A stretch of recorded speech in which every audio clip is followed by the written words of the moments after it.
छात्रावास का एक नियम था कि आधी रात के बाद तीसरी मंजिल के वॉशरूम का कभी इस्तेमाल न करें।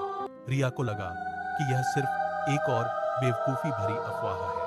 परीक्षा के दौरान वह देर रात तक जागती रही और एक रात लगभग 12-15 बजे उसे एहसास हुआ कि उसने अपना कैलकुलेटर वहां छोड़ के आ गई है। अपनी दोस्त की चेतावनी को अनदेखा करते हुए वह इसे लेने गई। कॉरिडोर असामान्य रूप से ठंडा लग रहा था।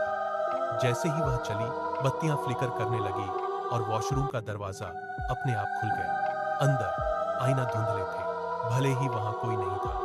एक नल लगातार टपक रहा था जो सन्नाटे में गूंज रहा था। रिया सिंक की ओर दौड़ी और जम गई। दर्पण में उसने देखा कि कोई उसके पीछे खड़ा है। उसने मुड़कर देखा, कोई नहीं। उसका दिल धड़कने लगा। उसने खुद को दर्पण में वापस देखने के लिए मजबूर किया।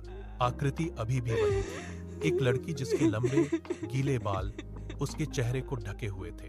पानी उसके शरीर से फर्श पर टपक रहा था, लेकिन रिया के पीछे असली फर्श सूखा था। लड़की ने धीरे धीरे अपना सिर उठाया। उसका चेहरा धुंधला था, जैसे वह ठीक से मौजूद ही न हो। रिया हिलने की कोशिश कर रही थी, लेकिन वह नहीं कर सकी। लड़की करीब आई, उसका प्रतिबिंब लगभग रिया को छू रहा था। फिर एक फुसफुसाहट कमरे में गूंजी, तुम्हें यहां नहीं होना चाहिए। बत्तियां बुझ गईं। रिया चिल्लाई, लेकिन कोई आवाज नहीं आई। कुछ सेकंड के बाद बत्तियां फिर से जल उठीं। वह अकेली थी। उसका कैलकुलेटर सिंक पर पड़ा था, पानी में भीगा हुआ। कांपते हुए उसने उसे पकड़ा और भाग गई। अगली सुबह उसके दोस्तों ने कुछ अजीब देखा। रिया ने उस रात से एक शब्द भी नहीं बोला था। वह बस दर्पण, खिड़कियों, यहां तक कि फोन की ओर घूरती रहती।